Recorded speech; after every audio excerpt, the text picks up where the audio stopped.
Bonjour à vous, chers éclaireurs et éclaireuses de conscience. Bienvenue à cette 120e émission d'Évoluons avec l'âme des célébrités que nous partageons ensemble dans cette grande et belle aventure vibratoire. Je suis votre animateur Benoît Ménard, en compagnie de la médium multidisciplinaire Julie Leblanc. Coucou! Bonjour Julie. Je suis super contente que vous soyez là. Merci. Soyez bénis. Bienvenue et le bonjour merveilleux en cette magnifique journée. Soyez remplis de grâce et de bénédictions. Que le ciel vous accompagne jusqu'à rejoindre vos profondeurs et votre splendeur divine.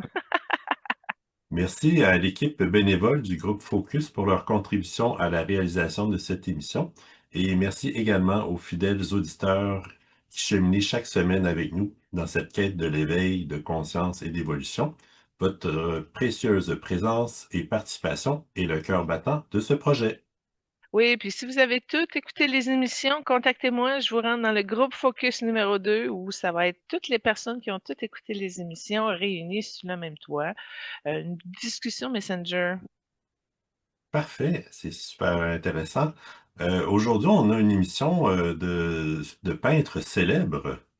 D'âme créative, oui. Ah, écoute, c'est tellement une émission riche en contenu, hein. On vous le dit tout de suite, on s'en sortira pas en bas de 40 minutes pour celle-là. Parfait. Est-ce que tu avais des retours à faire de ton côté? J'ai 2 retours, un long puis un moyen court, mais vas-y avec les tiens, Benoît. Parfait. Mais moi, en fait, ça porte sur l'émission précédente de Scarlett Johansson. Puis, comme tu sais, j'aime ça, faire les liens avec les autres célébrités que ils ont côtoyées. Donc, j'y vais avec... ben d'abord, un de ses premiers films que j'ai vu, c'était L'homme qui murmurait à l'oreille des chevaux avec Robert Redford. Puis j'avais vraiment aimé ce film-là. Puis j'étais curieux de savoir si Robert Redford il avait donné des trucs pour ses talents d'actrice, disons, à développer. Ben, écoute, ce que j'ai vu pendant que tu parlais, c'est que il y a eu un très gros verre émeraude. Il y a eu beaucoup de guérison pour Robert Redford. Puis oui, il l'aime profondément. Ils ont des connexions d'âme amoureuses qui étaient projetées sur un autre temps d'ancienne vie ensemble. Mais Scarlett n'était pas rendue là. Je sais pas, elle avait quel âge quand t'as sorti ça, mais elle, c'est Robert qui a eu le plus gros impact. Elle a vraiment comme resté elle-même, elle a bien accueilli la situation, mais elle ne l'a pas ouvert. C'est comme si elle se préservait ou se protégeait de quelque chose pour pas tomber justement dans quelque chose d'illogique parce que c'était pas raisonnable, probablement à cause de l'écart d'âge. Mais en tout cas, tout ça pour dire que ça a été profondément reconnu par Robert Redford, puis il y a eu des grandes guérisons qui s'est faites lors de ce moment-là. OK, parfait. Euh, elle a, elle a joué dans plusieurs projets communs avec Robert Downey Jr., notamment avec la série Avenger. Donc, là aussi, il doit y avoir un lien quelconque entre les deux. Ce que j'ai vu, c'est que le côté loufoque de Robert Downey Jr. la secouait trop, fait que ça la défendait, puis elle perdait des repères. Fait que c'est trop saisissant pour elle, cette relation-là. OK, parfait, pas de problème. Euh, ben, je vais aller en rafale avec d'autres acteurs ou actrices avec qui elle a joué, mais tu m'arrêteras si tu veux commenter.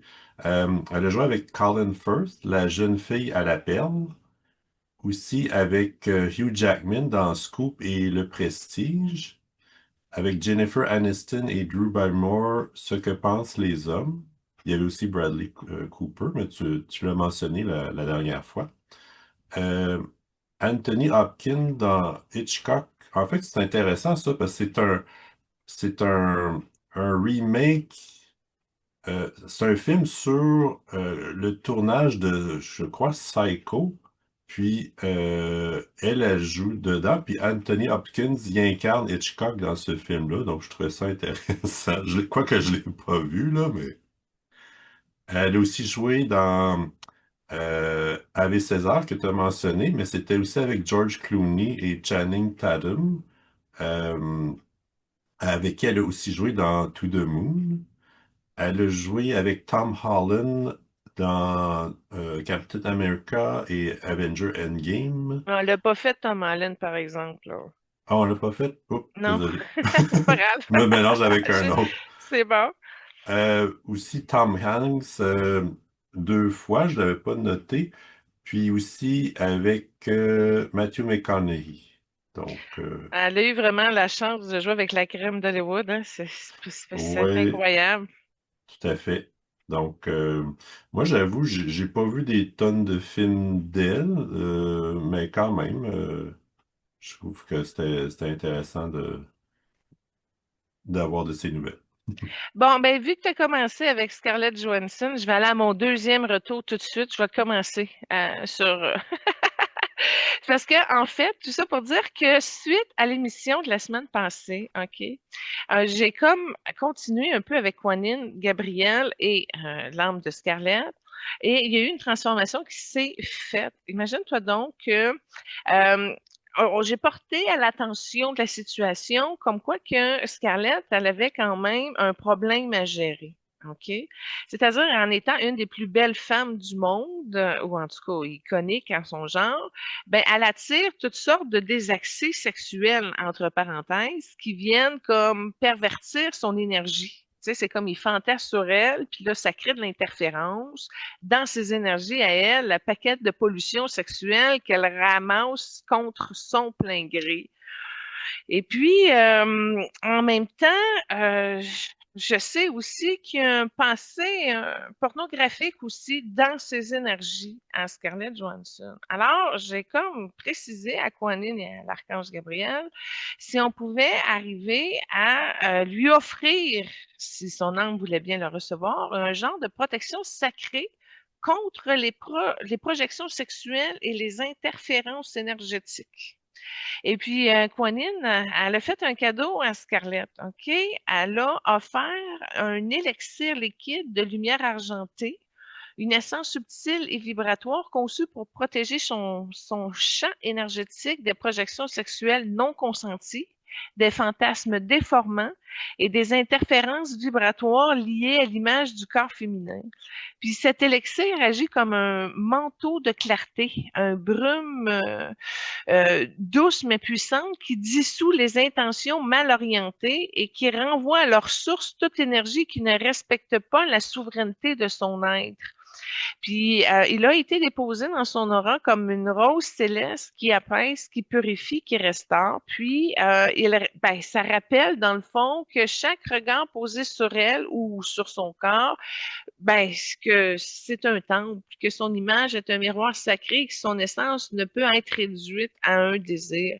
Puis Kwanine, elle a béni Scarlett avec ce cadeau pour qu'elle puisse continuer à briller sans être capturée, sans être détournée, sans être blessée, et que chaque homme qui la regarde voit en elle non pas un objet, mais comme une présence divine, une âme souveraine, puis une femme libre.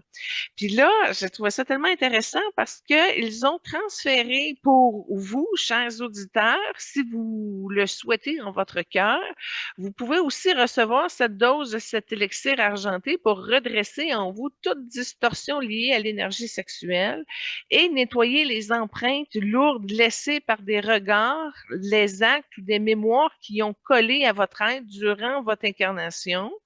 Puis l'élixir agit en douceur, en puissance pour restaurer votre intégrité, pour purifier votre sensualité et vous reconnecter à la pureté sacrée de votre lumière intérieure. Ça marche pour toi aussi, Benoît. Les hommes peuvent en recevoir. OK, ben merci beaucoup. Ben oui, fait que c'est ça mon retour que je voulais faire avec Scarlett, mais je vais t'avouer, j'ai été surprise. J'ai pas été capable d'identifier un film préféré qu'elle a fait. Parce que ça fait pas partie de mes top films préférés de quelque chose qu'elle joue dedans. Mais en tout cas, je l'aime bien. J'ai découvert vraiment une profondeur sacrée, puis qui m'a permis justement de constater qu'il y a une beauté égale intérieure et extérieure. Fait que je l'aime bien. OK, parfait. Tu avais un autre tour à faire également? Oui, Jean Renaud, OK. On avait fait le spécial Fête de la France. Puis, il m'avait présenté un portail multidimensionnel. Puis, j'avais pas pris l'invitation parce que je voulais focusser. sur l'objectif de l'émission. Mais j'avais été pour retourner, dans le fond, essayer de voir si je pouvais récupérer ce que j'avais manqué. Et je m'étais essayée souvent, ça n'avait pas marché. J'étais arrivée tout le temps dans un espace vide. Mais je me suis réessayée la dernière fois, la quatrième fois, et ça marchait. J'ai réussi à activer en étant bien déposée dans mon cœur, puis en étant très solide devant le portail. Fait que j'ai salué les deux dragons. Je leur ai dit que je suis prête à recevoir ce qui m'était destiné, que je traverse avec amour, conscience et alignement. Et là, le portail multidimensionnel a commencé à bouger. Et puis, c'était immense, majestueux, vibrant de lumière, or et Bourgogne. Puis l'or scintille comme un soleil intérieur, le Bourgogne propulse comme un cœur ancien, du sang ancestral. Puis ces couleurs ne sont pas peintes, elles étaient vivantes. Elles m'ont reconnue, puis elles m'ont appelé. Fait que devant le portail, les deux dragons, l'un or aux yeux de feu, l'autre Bourgogne aux yeux d'eau. Puis ils me regardaient pas comme une menace, mais ils me regardaient avec mémoire. Puis ils m'ont vu, ils savaient qui j'étais, puis ils savaient ce que je portais dans mes énergies. Et j'ai répondu, je m'incline, je vous salue, je suis tout simplement prête à accueillir votre invitation, à me souvenir, parce que je suis prête à traverser. Puis finalement, les dragons ont ouvert le portail, j'ai pu rentrer. Et ça a été fantastique. Il y avait des formes de géométrie qui dansaient, il y avait des codes qui flottaient dans l'air, il y avait des mémoires qui s'activait en mon âme. J'ai ressenti même une douce chaleur à mon cœur, une belle vibration dans ma gorge, une belle lumière sur mon front. Pendant que j'étais en train de me reconnecter, il y avait des visages, des guides, des maîtres, des fragments de moi-même dans d'autres vies. On me souriait, je recevais des messages sans mots, puis je comprenais tout. Je ressentais tout. Je l'ai compris comme un cadeau vibratoire, un son, un symbole, un mot sacré que j'ai placé doucement dans mon cœur. Puis ce cadeau a brillé très fort et on me dit, à toutes les fois que tu parleras avec ton âme, ce portail restera ouvert. Tu peux y revenir, tu peux y guider d'autres âmes et tu peux y déposer tes créations, tes prières, puis tes visions. Fait que je vous passe le message. Mais il y a quelque chose qui a changé, qui s'est activé, je me suis reliée, je suis prête, mais je sais pas de quoi. Du coup, je me retrouve sur une chaise de soins. Puis Jean Renaud était à ma gauche. Fait que j'étais contente de le revoir puis qu'il m'attendait déjà sur le même genre de table de soins, tu sais. Puis il était content. Je me suis excusée pour le détour, évidemment. Mais la table était faite d'un matériau vivant. Elle pulse doucement sur le dos, puis c'est comme si elle respirait avec nous. Puis ma chaise connaissait mon nom dans mon histoire. Ça a été particulier. Fait que nous nous sommes allongés sur la table de lumière, suspendus dans un espace sans mur. Autour de nous, le vide était rempli de présence, mais pas un vide froid, un vide plein de conscience, de douceur puis de sagesse. Puis autour, il y avait des êtres de lumière qui ne parlaient pas, mais ils chantaient en silence. Puis leur chant était une vibration qui entrait dans nos cellules. Ils ont posé leurs mains ou leurs rayons sur nos corps, corps physiques et énergétiques, évidemment, mais chaque rayon avec une fréquence, en tout cas une pour la sagesse ancienne, une pour la guérison des lignées, une pour la réactivation de mon ADN galactique, puis une autre pour la compréhension multidimensionnelle de notre histoire. Fait que je vibrais des picotements dans la colonne vertébrale, des frissons dans le cœur, de la chaleur à mon plexus, une explosion à mon troisième œil et j'étais stimulée. Fait que j'ai pas vu l'environnement, mais ce que je sais qu'il y avait, c'est qu'il y avait des cristaux suspendus dans les airs, il y avait des géométries sacrées qui tournaient lentement, il y avait des couleurs qui n'existaient pas sur Terre. Ça, j'ai trouvé ça tellement beau. Et puis, une paix profonde qui semblait venir d'avant même ma naissance. Fait que ça m'a vraiment calmé, centré, emboîté. Bref, tout ça pour dire que, ben, avec Jean Renaud, ben, son regard était doux, ancien, vaste. Il me voyait dans ma totalité, puis il me dit sans mots, tu es venu, tu es prête? Ben, j'ai dit oui, merci vraiment de m'avoir permis de venir ici. Je l'ai béni parce que c'était comme une initiation et une expérience très évolutive. Fait que le soin a continué, mais chez nous, je me suis endormie un peu. Puis, c'était pas un soin comme on en connaît, là, des soins. C'était plutôt une réintégration, une reconnexion, une renaissance. Fait que le matin, j'ai constaté que je me lève pas, je flotte, je brille, je suis qui je suis. Fait que j'ai fait, wow, j'ai tout un reset.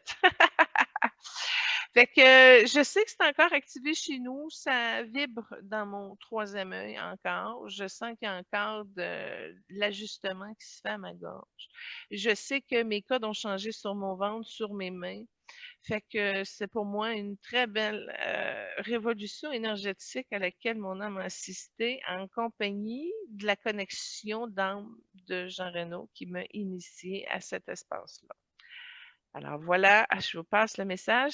Ça conclut mes retours. Parfait.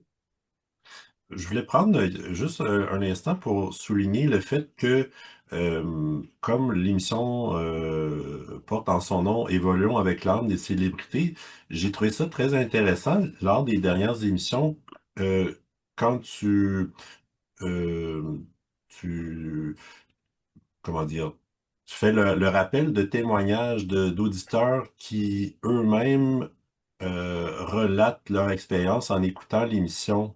Donc, je trouve ça important que les gens puissent nous partager leur expérience d'évolution au moment d'écouter les émissions. Puis, ça nous fait plaisir de les partager dans les émissions pour que tout le monde puisse en bénéficier.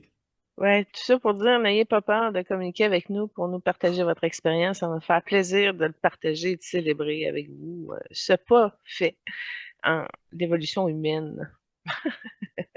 Parfait. Donc, on peut commencer avec la première trame de Vincent Van Gogh, Ben, je qui, vais vous avouer que ça a été compliqué à faire, les trames sonores pour notre émission aujourd'hui. Petite parenthèse.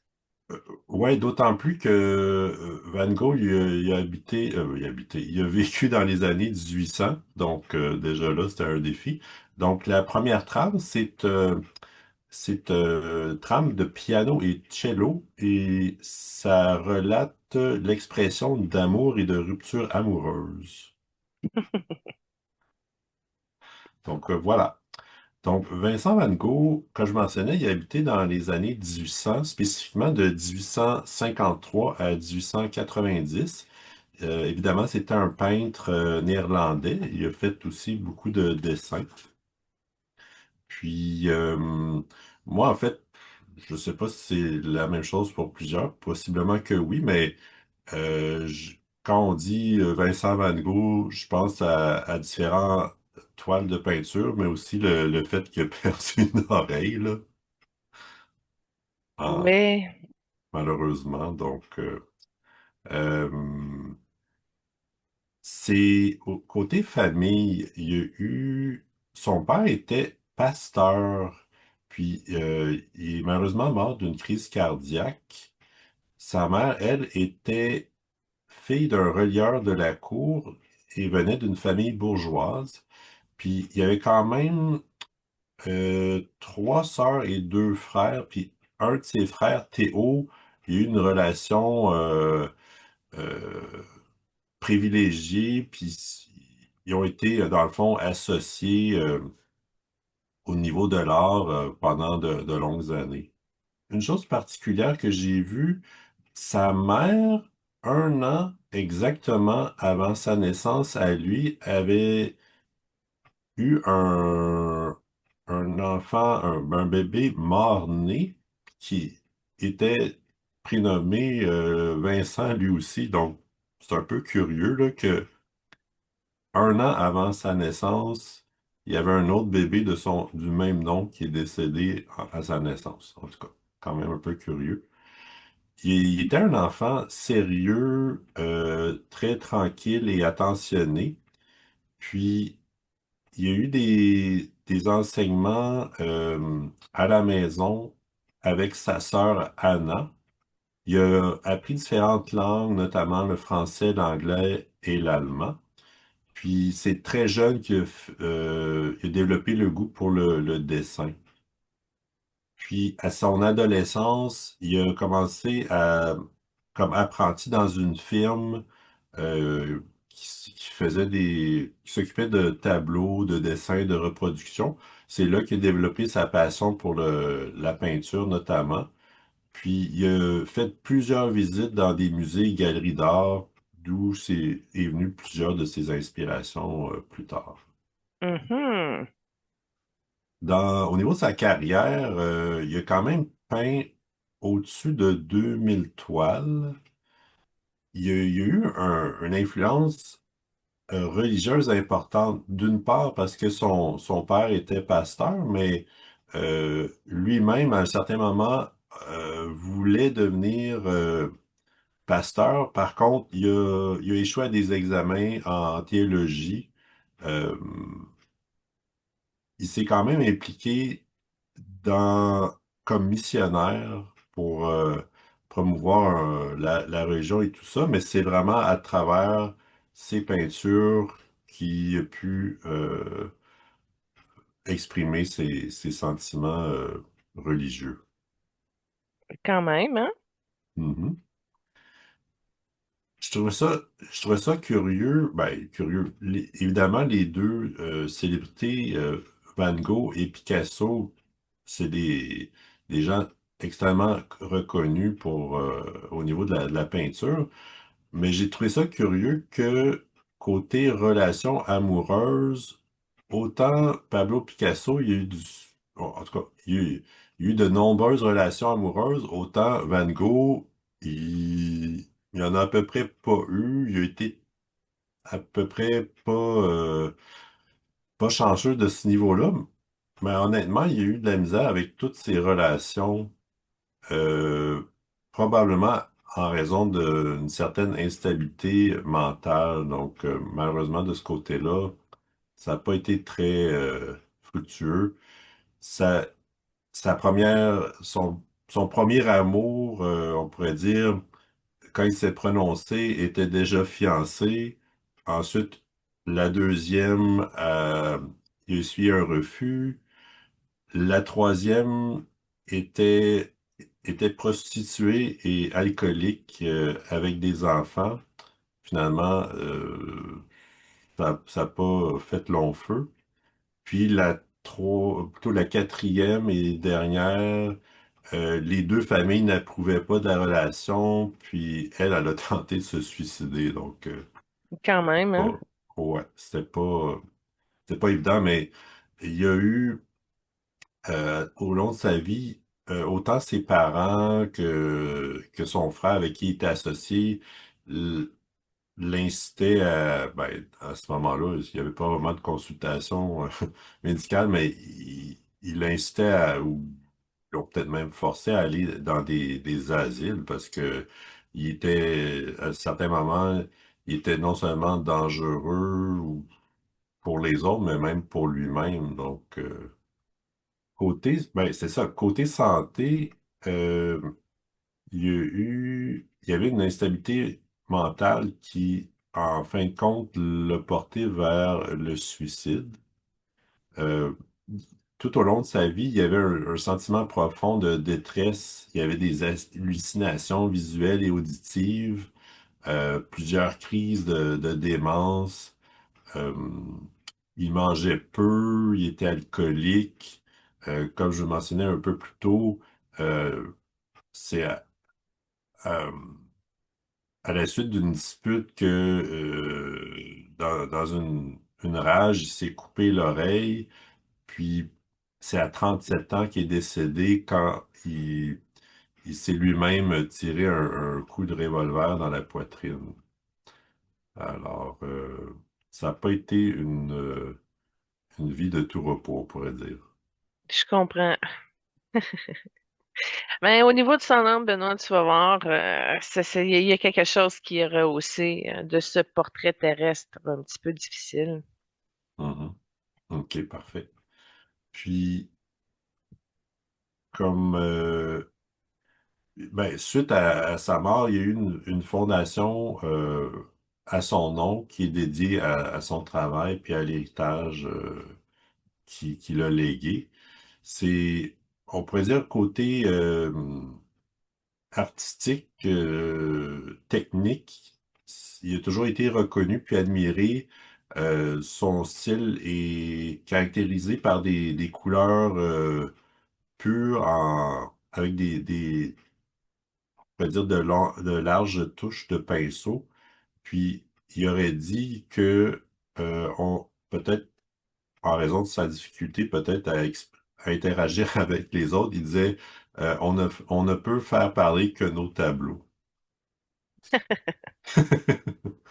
Je vais faire un petit résumé dans le fond, sans aller dans tous les détails. Donc, il a puisé son énergie créatrice dans une foi chrétienne vive, héritée de son père et de son grand-père, les deux pasteurs, et nourrie par une ambition initiale d'évangélisation auprès des plus démunis. Il envisageait son art comme une mission de compassion et de service, convaincu que l'amour fraternel était le meilleur chemin vers Dieu. Sa spiritualité se traduisait par une abstinence de travail, une sincérité sans compromis. En refusant le conformisme social et l'art mondain, il préférait la compagnie des humbles, exemple les ouvriers, les marginaux, les malades mentaux, dont le portrait rayonne d'une charité profonde. Donc pour lui, peindre, c'était un exercice de volonté euh, où chaque coup de pinceau était comme une prière incarnée. Puis, dans certains de ses œuvres, la nature elle-même devient une figure divine. Puis, dans ses dernières années, il retournait à des thèmes religieux dans ses tableaux. Puis, ça témoigne en quelque sorte sa quête spirituelle inassouvie et son désir de se réconcilier avec le sacré. Oui, mais je vais quand même mentionner une autre trame. C'était la chanson Starry Starry Night. C'est des images de toiles de Van Gogh qui défilent pendant la trame. Donc, Vincent était une âme mystique, hypersensible, venue pour transcender la souffrance par la beauté. Son incarnation fut marquée par une solitude extrême, une quête spirituelle profonde, comme tu disais, puis une douleur psychique presque insupportable. Mais à travers cette douleur, il a ouvert un canal sacré, ben, comme tu le dis aussi, celui de l'art de la prière comme langage de l'âme, comme témoignage du divin dans le chaos. Mais ses couleurs étaient ses cris, ses coups de pinceau étaient ses battements de cœur et il projetait son âme sur une toile sans filtre, sans masque. Puis, tu as raison, il est mort dans l'oubli. Son âme a rayonné après sa mort comme une étoile qui explose et illumine l'univers, mais effectivement, son parcours terrestre a été difficile. Donc, Van Gogh, dans son âme, a une présence vibratoire douce et guérissante, puis son âme agit comme un guide pour les âmes blessées, les artistes incompris, les êtres en quête de sens. Il est devenu un gardien de la beauté intérieure, un projecteur et un protecteur des âmes sensibles, puis un modèle de résilience spirituelle. Puis Vincent m'a apporté un message.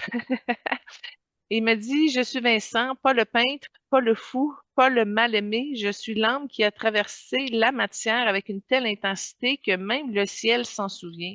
Je suis celui qui a vu Dieu dans les champs de blé, dans les visages fatigués, dans les étoiles qui dansent au-dessus des toits. Je suis celui qui a souffert sans comprendre pourquoi, mais qui a peint pour ne pas mourir. Je n'ai jamais été un homme de ce monde. Dès mon plus jeune âge, j'ai senti que quelque chose en moi vibrait autrement. Les gens parlaient, riaient, se disputaient. Moi, j'écoutais le vent, je regardais les ombres glisser sur le mur, les couleurs changer au fil des heures, puis je cherchais un sens dans les silences, une vérité dans les regards. Mon âme était trop vaste pour mon corps, trop sensible, trop ouverte. Chaque émotion me traversait comme une tempête. Chaque rejet me brisait comme un verre tombé sur de la pierre. Et pourtant, je n'ai jamais cessé d'aimer, aimer le monde, même s'il ne m'aimait pas, aimer les gens, même s'ils me fuyaient, aimer la vie, même quand elle me faisait mal. La peinture est devenue mon refuge, un refuge pour ne pas fuir, mais un refuge pour dire.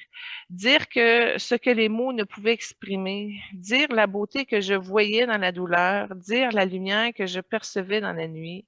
Chaque toile était une offrande. Je peignais comme on prie, je peignais comme on saigne, je peignais comme on aime. Les tournesols, ce n'étaient pas des fleurs, c'étaient des solins intérieurs, des éclats de moi que je voulais offrir au monde, des cris de lumière dans un monde trop sombre. La nuit étoilée, ce n'était pas un paysage, c'était mon âme qui regardait le ciel, c'était ma solitude qui devenait cosmique, c'était ma douleur qui se transformait en danse céleste. Je n'ai jamais cherché la gloire, je n'ai jamais voulu être célèbre, je voulais juste être vue, être reconnue, être aimée. Mais le monde ne comprenait pas. Il me regardait avec peur, avec pitié, avec indifférence. Il me traitait de fou, d'étranger et d'inadapté. Alors j'ai continué à peindre encore et encore jusqu'à ce que mon corps ne puisse plus suivre, jusqu'à mon cœur se fatigue, jusqu'à ce que je décide de partir. Mais je suis pas mort, pas vraiment. Mon âme est restée, elle s'est répandue dans mes toiles, dans mes couleurs, dans les vibrations. Aujourd'hui, je suis là, dans chaque regard qui s'émerveille devant un ciel étoilé, dans chaque cœur qui bat trop fort pour ce monde, dans chaque artiste qui peint pour suivre et pour survivre. Je suis devenu un guide, un gardien des âmes sensibles, un protecteur des créateurs blessés.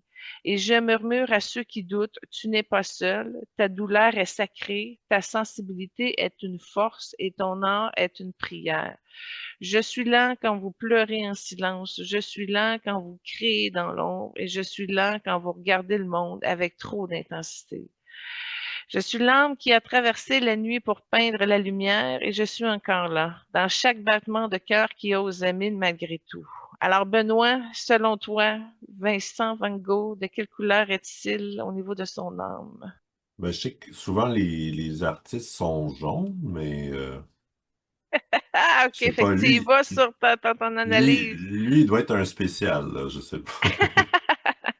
Alors, écoute, il y a du bleu cobalt. C'est la couleur de sa profondeur émotionnelle, de sa quête spirituelle, puis de sa solitude sacrée. Puis il portait cette vibration dans ses nuits étoilées, dans sa lettre à son frère, puis dans ses silences. Puis le bleu cobalt est un chant des âmes mystiques qui voient au-delà du visible. Mais tu as raison, il y a du jaune solaire aussi. Parce que malgré sa souffrance, il avait une lumière intérieure puissante. Puis le jaune, chez lui, n'était pas un joyau, il était transcendant. Puis c'est la couleur de l'espoir fragile, du rayonnement intérieur et de la foi sans preuve. Mais par contre, il y avait du violet brumeux. Comme quoi que Vincent, lui, ben, était capable de transmuter de la douleur pour que ça devienne de la sagesse. Puis il portait aussi une vibration de guérisseur blessé, puis un de médium involontaire aussi. Puis ce violet doux, presque effacé, mais ils enveloppent les âmes sensibles comme un manteau de velours. Son aura est comme un ciel au crépuscule, intense, mélancolique, mais traversé par la lumière. Puis il vous fait des cadeaux. Je veux juste l'avancer comme ça, là, parce que il apprécie beaucoup qu'on parle de lui aujourd'hui. Puis moi, il m'a tout peinturé mon cœur. Sérieusement, il a fait des petits traits partout. J'ai vraiment un cœur qui est presque fini de peindre.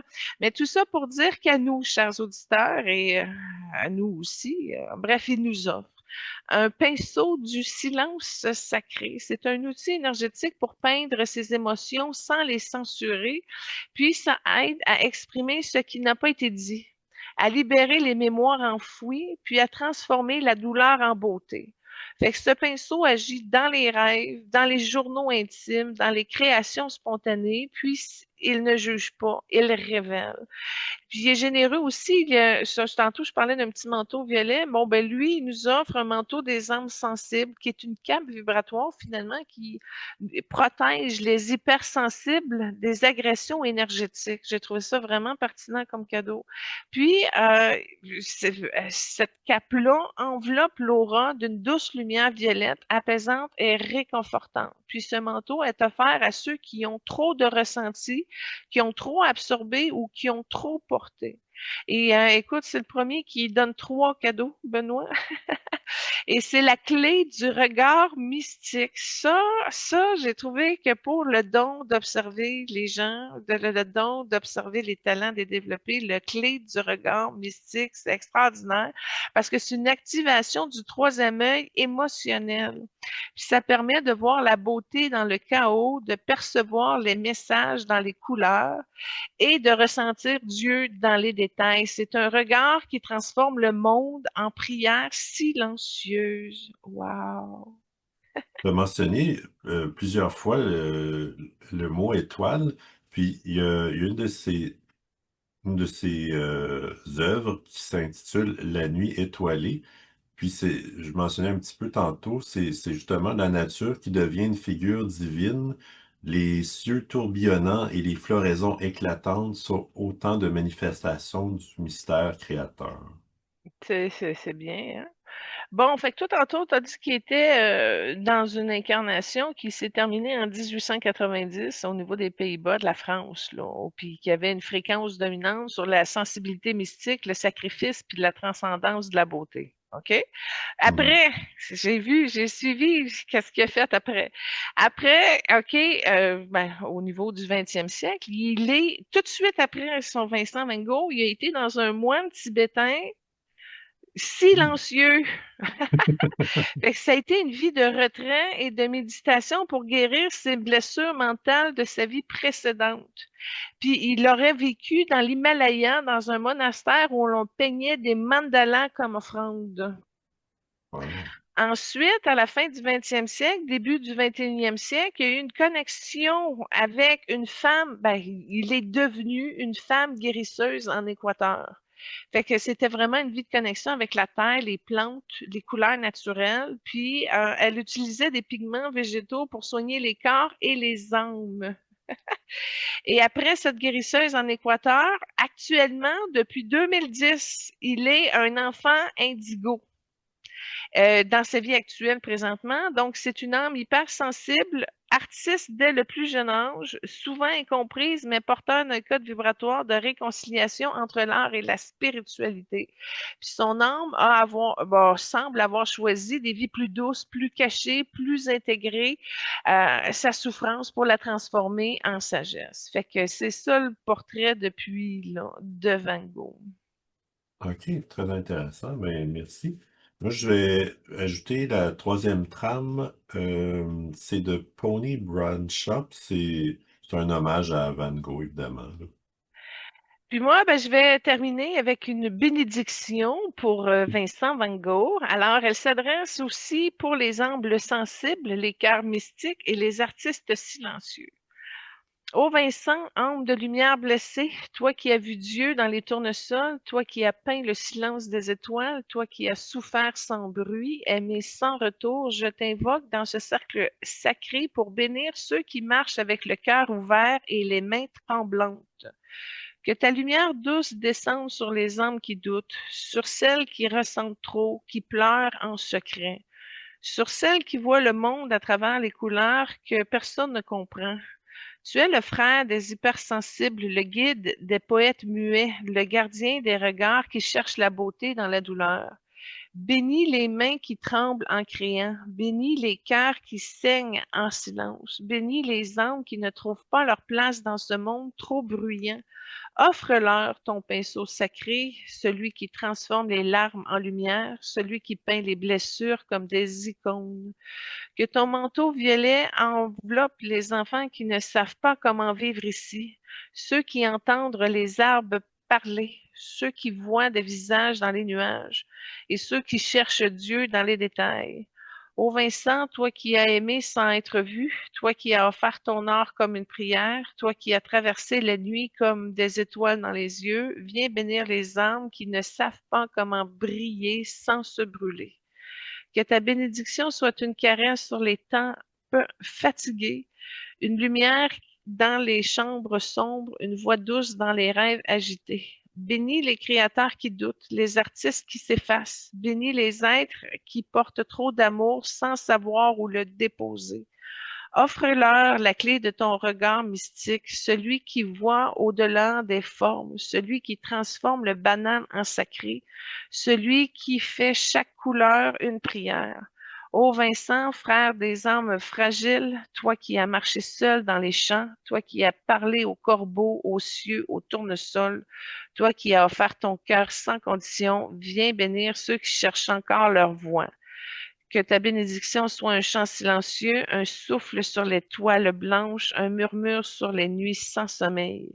Bénis les rêveurs, bénis les marginaux, bénis les mystiques modernes et dis-leur, vous n'êtes pas seuls, je suis là, je marche avec vous, je peins avec vous, je pleure avec vous et je vous aime.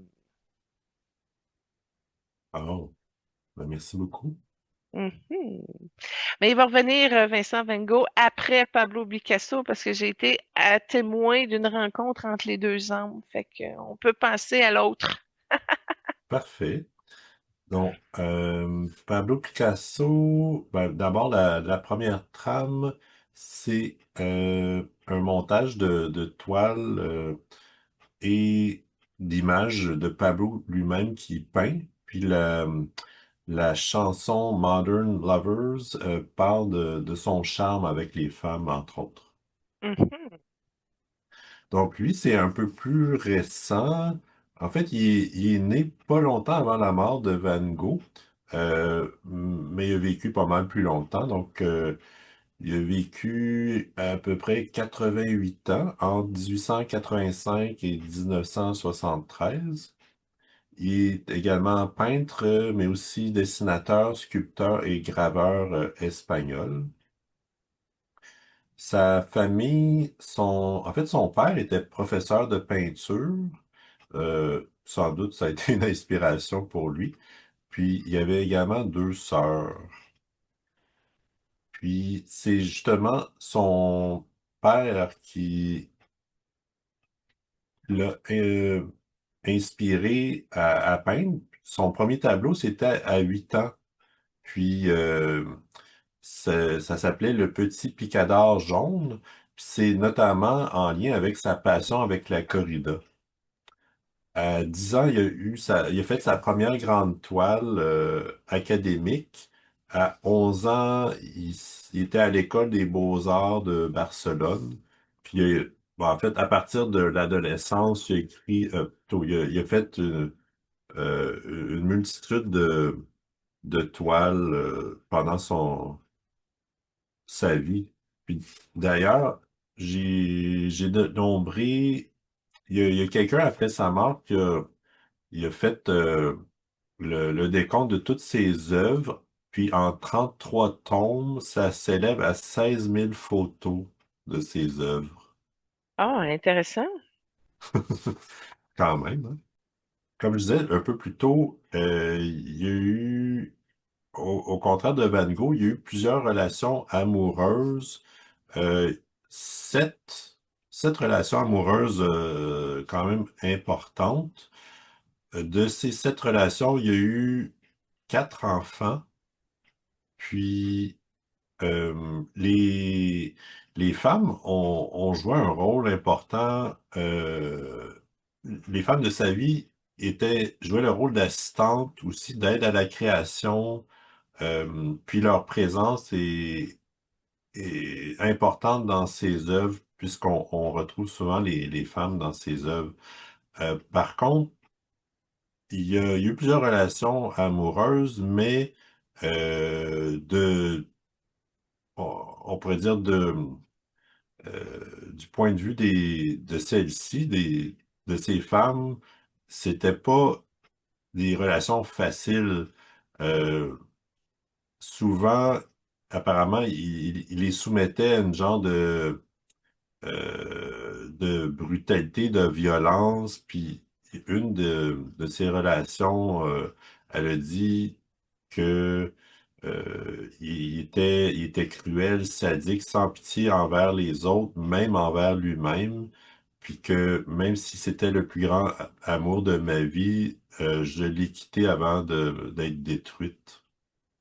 Il y a plusieurs de ces relations amoureuses qui, par la suite, ont souffert de dépression, d'alcoolisme. Il y en a deux qui se sont suicidés, mais après sa mort à lui. Donc, il y a eu de la tourmente autant de son côté à lui que à travers ses relations interpersonnelles. Côté santé, lui, il est mort d'une crise cardiaque entraînée par une embolie pulmonaire. Puis, il y avait pas de testament. Puis, apparemment, il aurait dit, quand je mourrai, ce sera un naufrage. Quand un navire sombre, bien des gens alentours sont aspirés par le tourbillon et ce sera pire que ce que l'on imagine. Beau cadeau à sa descendance, hein? Quelqu'un qui s'occupe pas de ses affaires. Ouais, c'est Chicane ça. assurée. En tout cas, moi, euh, quand, quand je pensais à Picasso, je pensais notamment à ses toiles d'influence cubisme, là. Je peux pas dire si c'était quelque chose que j'aimais plus qu'il faut, mais c'est vraiment quelque chose qui a marqué euh, l'art en peinture. Puis il a vécu très longtemps, puis il y a eu des influences de toutes sortes, notamment une période où c'était plus des tableaux avec des thèmes sombres, mort, vieillesse, pauvreté. Ensuite, quand il y avait des périodes plus heureuses, c'était plus avec de la joie. Il y a eu le cirque, le zoo aussi. Ensuite, il y a eu une période d'influence africaine. Ensuite, le cubisme. Puis, il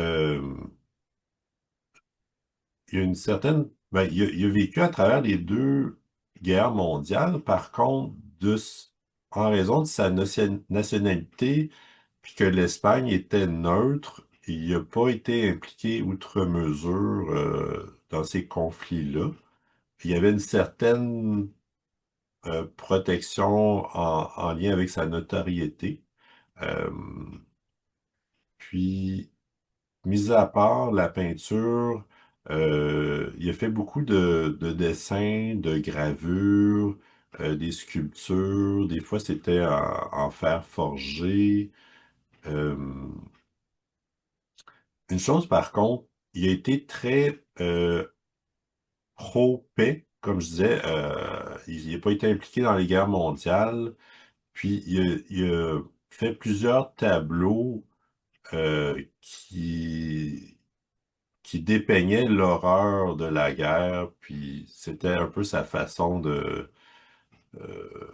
promouvoir la paix, puis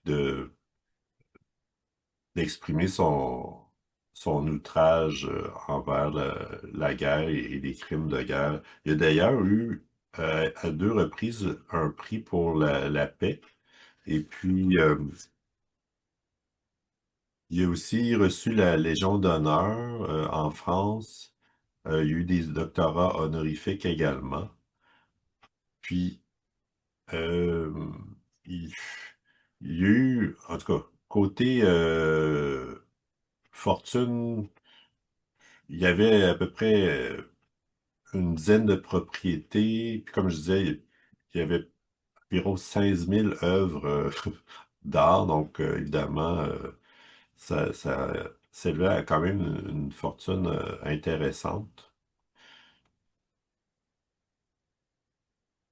Il a participé à plusieurs éditions de livres. Euh, Il a écrit plusieurs poèmes. Ça, je n'étais pas au courant. Il a écrit une pièce de théâtre également.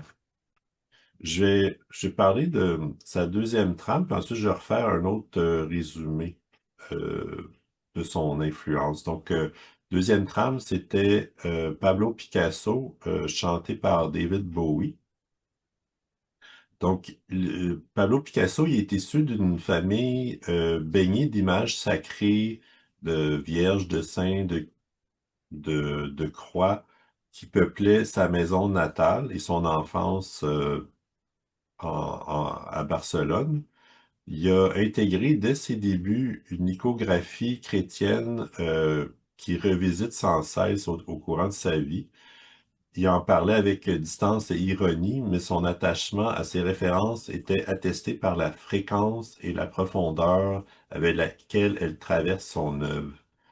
Puis, en rupture avec la représentation religieuse classique, il a modernisé le sacré, notamment à travers le cubisme. Donc, autant les croix, les madones et la nativité fragmentée déconstruisent la figure divine pour en livrer une vision plurielle, parfois violente, mais toujours porteuse de transcendance.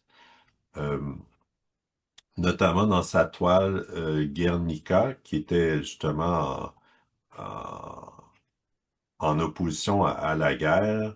Euh, L'enfant mort dans les bras de la mère évoque un Christ martyrisé, transformant l'horreur en icône universelle de souffrance et d'espoir.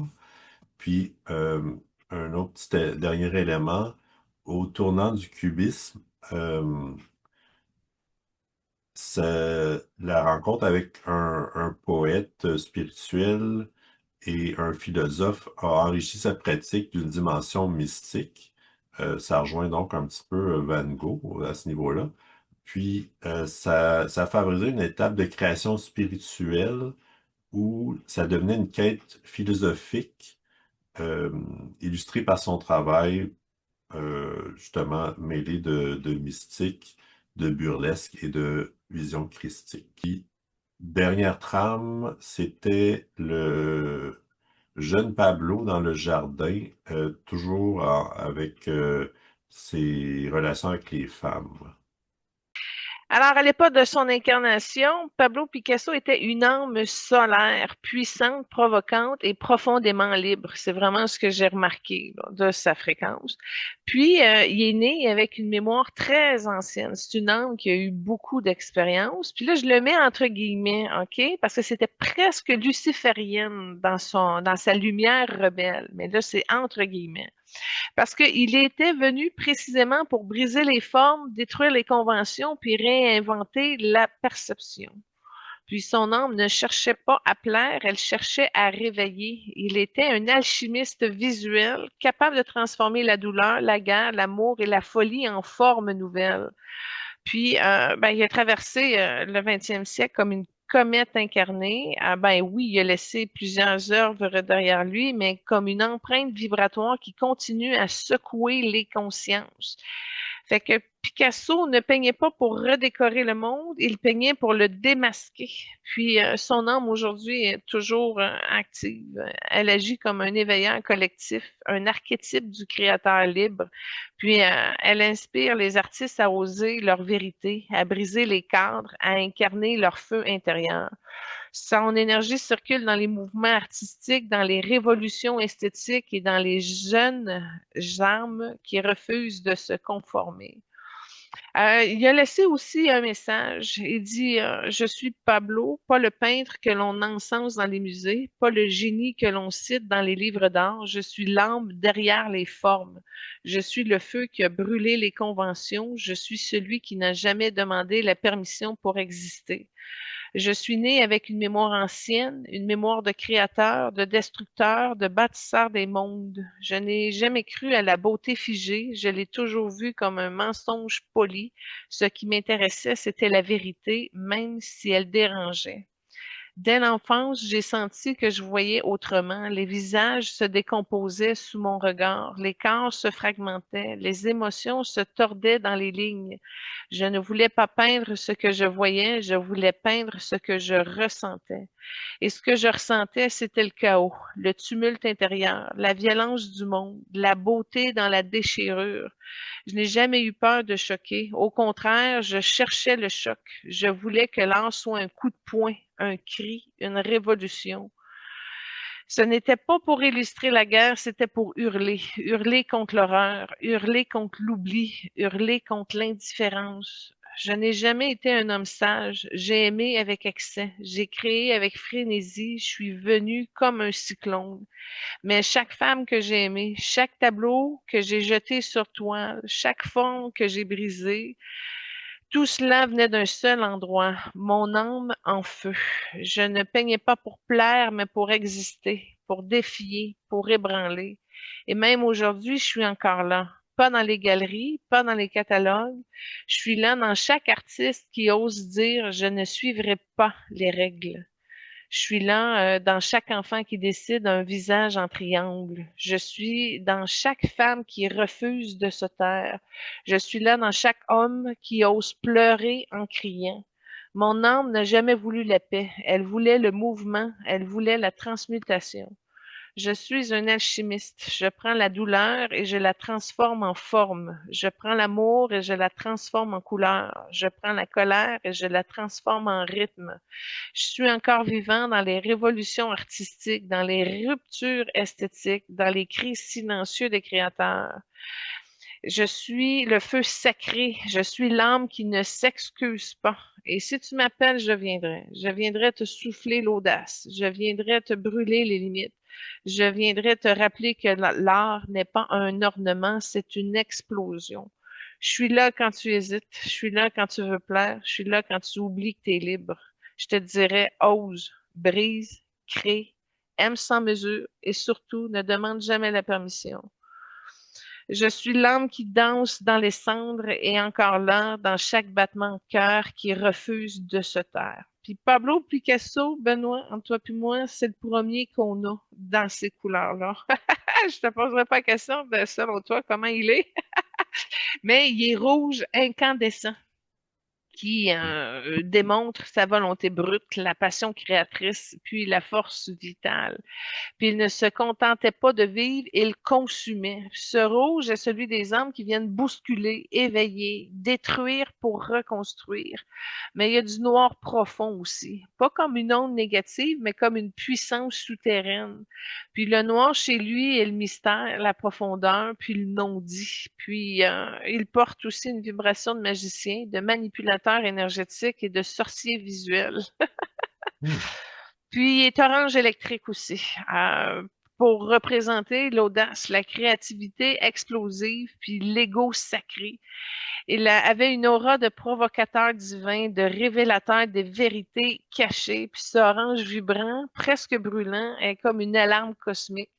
Son aura était comme un feu d'artifice dans une nuit noire, imprévisible, intense, puis impossible à ignorer. Et puis, si je fais juste une petite introduction, là, si je le compare à Vincent, qui était plus l'eau céleste, Picasso, c'est le feu terrestre. Vincent apaise, Picasso secoue. Vincent guérit, Picasso transforme. Puis ensemble, leurs couleurs forment une palette sacrée, celle de l'âme humaine dans toute sa complexité. Puis, lui aussi nous a fait 3 cadeaux. J'ai trouvé ça particulier aujourd'hui qu'on ait beaucoup de cadeaux. Lui, il nous offre le marteau du créateur libre, qui est un outil énergétique pour briser les cadres mentaux, les croyances limitantes et les pleurs de déplaire. Puis c'est un gros manteau, excuse-moi, un gros marteau pesant. Je te le dis, là, il est magique. Puis ce marteau active le code sacré de l'audace, celui qui dit je suis libre de créer sans permission. Puis ce marteau est pour les âmes qui s'étouffent dans les conventions. Donc, ça va vous aider à les briser puis à revenir à vous-même. Il y a aussi un masque de feu intérieur qui est un genre de talisman vibratoire, si on veut dire, qui réveille l'identité profonde, le feu sacré et le moi authentique. Puis ce masque de feu aide à incarner sa vérité, même si elle dérange, même si elle brûle. C'est un masque qui ne cache pas, il révèle. Puis, il a aussi donné un paquet de graines du chaos fertile. C'est une activation du code de transmutation qui permet de transmuter les conflits, les ruptures, les crises en œuvres vivantes. Puis, ça enseigne que le chaos est un terreau, pas une fin. Puis, c'est une graine qui pousse dans l'âme qui ose traverser le feu. Alors, tout simplement, ceux qui cherchent la paix, la douceur, la guérison, appelez Vincent. Ceux qui cherchent la force, la liberté puis la transgression, appelez Pablo. Puis ces âmes ne sont pas mortes, elles sont devenues des fréquences, hein. Si vous les appelez avec respect, elles viendront vous offrir ce que vous êtes prête à recevoir. Mais lui, écoute, c'est un petit peu compliqué parce que j'ai suivi son parcours depuis sa mort en 1973. Et puis là, j'ai comme un peu tendance à mettre ça sur des parallèles d'âme. Mais l'information que j'ai reçue est très simple. Il a été, dans les années 80 puis 90, un chaman urbain à New York. C'est une vie de créateur underground mêlant les graffitis, la danse de rue puis la spiritualité. Il aurait été un catalyseur de mouvements artistiques rebelles. Puis ensuite, OK, comme je te dis, c'est très, très serré, d'où pourquoi je te dis c'est des parallèles d'existence au niveau de son âme. Dans les années 2000, il a été un leader d'un collectif artistique en Afrique du Sud, comme une vie de réconciliation entre l'art et la politique, utilisant la création pour dénoncer et guérir. Puis il aurait porté le cas du chaos fertile, celui qui transforme les blessures collectives en beauté. Et là, check bien ça, l'information que j'ai, c'est qu'en 2020, OK, il s'est incarné comme une femme non binaire en Europe. Donc, c'est une vie qui est actuelle, puis qui est porteuse d'un code de fluidité identitaire, d'exploration radicale et de déconstruction des normes. Son âme semble continuer à jouer avec les formes, les identités, les systèmes, toujours en quête de liberté. Intéressant, hein? Tu savais pas, hein? Une femme non binaire? Non. Fait que c'est ça, j'ai été surprise puis j'ai pas essayé de comprendre parce que c'était comme très rapproché, d'où pourquoi j'ai compris que c'est des parallèles d'existence qui sont activés, donc des incarnations très, très rapprochées. Mais en tout cas, ça évolue plus vite dans ce temps-là. Et puis, ben, j'ai aussi une bénédiction pour Pablo Picasso. Puis celle-ci, ben, c'est pour les âmes rebelles, les créateurs libres, puis les transgresseurs sacrés. Au Pablo, feu incarné, toi qui as brisé les formes pour révéler l'essence, toi qui as dansé avec les masques, toi qui as crié à travers les couleurs, je t'invoque pour ton cercle de feu afin de bénir ceux qui osent créer sans permission. Que ta flamme sacrée descende sur les âmes qui brûlent, sur celles qui refusent les cases, sur celles qui explosent les normes pour retrouver leur vérité. Tu es le frère des transgresseurs, le guide des créateurs fous, le gardien des identités fluides, les voix multiples, les visages éclatés. Bénis les mains qui frappent la toile comme un tambour, bénis les cœurs qui hurlent leur vérité, bénis les âmes qui refusent de se taire. Offre-leur ton marteau sacré, celui qui brise les murs mentaux, celui qui détruit pour révéler, celui qui transforme le chaos en beauté. Que ton masque de feu soit offert à ceux qui cherchent le visage, ceux qui ne se reconnaissent pas dans les miroirs et ceux qui changent de forme pour survivre, ceux qui jouent avec l'identité comme on joue avec les étoiles. Toi qui as aimé avec rage, toi qui as créé avec fureur, toi qui as traversé les guerres, les ruptures, les cris, viens bénir les âmes qui n'ont pas peur de brûler. Que ta bénédiction soit un cri sacré, un éclair dans la nuit, conformisme, un feu dans les cœurs endormis. Bénis les rebelles, les fluides, les créateurs sans limite. Offre-leur la graine du chaos fertile, celle qui pousse dans les ruines, celle qui transforme les blessures en œuvres vivantes, celle qui dit je suis libre, je suis multiple, je suis sacré. Frère des âmes incandescentes, toi qui as traversé les formes pour toucher l'essence, toi qui as crié dans les douleurs et dans les couleurs, toi qui as aimé sans filtre, viens bénir ceux qui cherchent encore leur feu. Que ta bénédiction soit une explosion d'amour brut, une danse sauvage, une offrande de vérité nue. Bénis les créateurs qui dérangent, les âmes qui brûlent, bénis les êtres qui refusent de se taire.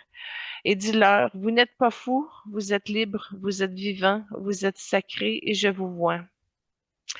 Et suite à ça, OK, il y a une scène vibratoire d'une rencontre d'âme entre Vincent et Pablo. Puis ça, c'est pas un dialogue historique, mais une conversation spirituelle hors du temps, dans un espace où les âmes se reconnaissent, se confrontent et s'élèvent. Puis, finalement, OK, je me suis retrouvée dans une espèce de tableau bizarre Il y avait à gauche Vincent Van Gogh avec des belles couleurs douces à son art, puis ça travaillait tout mon côté gauche. Puis à droite, il y avait Pablo avec ses couleurs, puis là, ça travaillait toute la force dans mon énergie masculine. Puis là, je me suis retrouvée dans un genre de tableau fusionné entre les deux. Fait que c'était comme un lieu où il n'y avait pas d'espace hors du temps, c'était pas un musée, c'était pas une salle, c'était juste un champ énergétique. Puis, on a échangé doucement. Fait que là, Van Gogh, d'une voix douce, vibrante, presque fragile, il dit à Pablo, t'es arrivé comme un éclair, ton feu m'a réveillé, je t'ai vu briser les normes que j'essayais de caresser. Tu es le cri, moi j'étais le murmure. Pablo, d'une voix plus forte, tranchante, mais pleine de respect, répond, et pourtant, Vincent, ton murmure a traversé les siècles. Tu as peint la douleur avec une telle tendresse que même la nuit s'est arrêtée pour t'écouter. Moi, je voulais secouer le monde, toi, tu voulais le consoler. Fait que Van Gogh, il répond, je savais pas comment vivre dans ce monde, alors j'ai peint ce que je voyais derrière le voile, les étoiles, les âmes, les silences qui cherchaient Dieu dans les couleurs.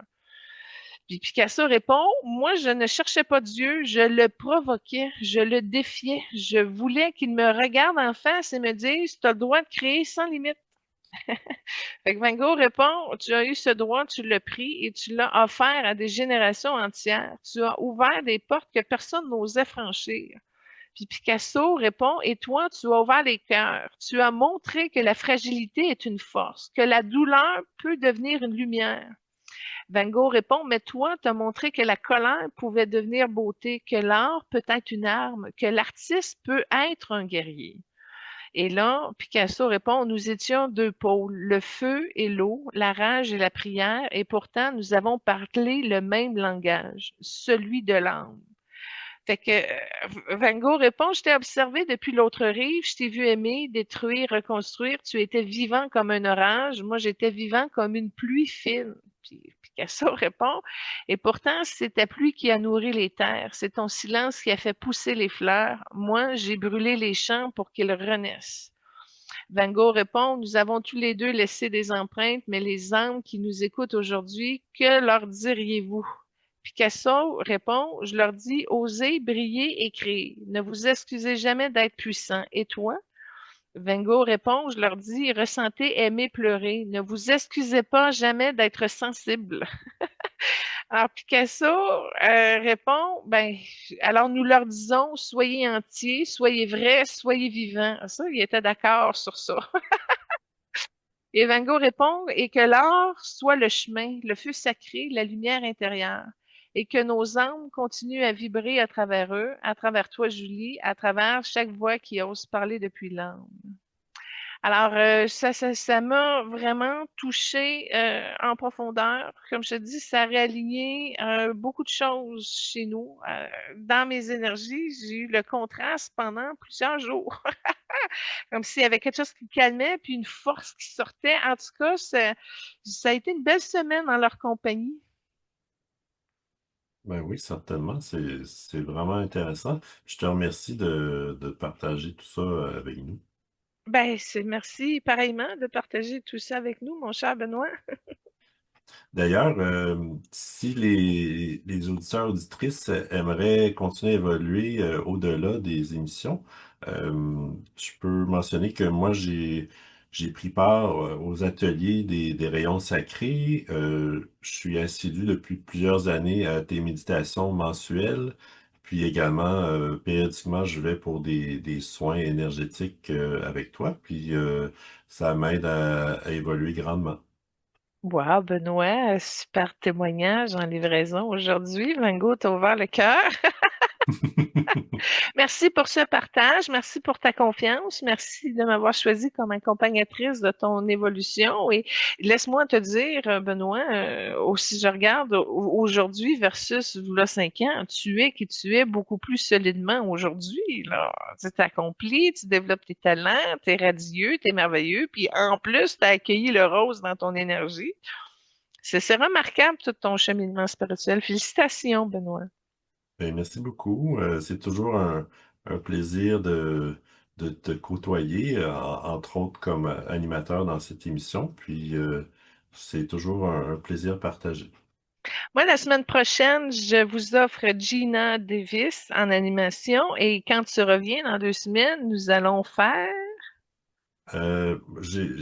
J'avais le goût de faire depuis un certain temps Fred Astaire, puis on va faire aussi Ginger Rogers, je pense. Oui! Alors voilà le planning pour les émissions à suivre.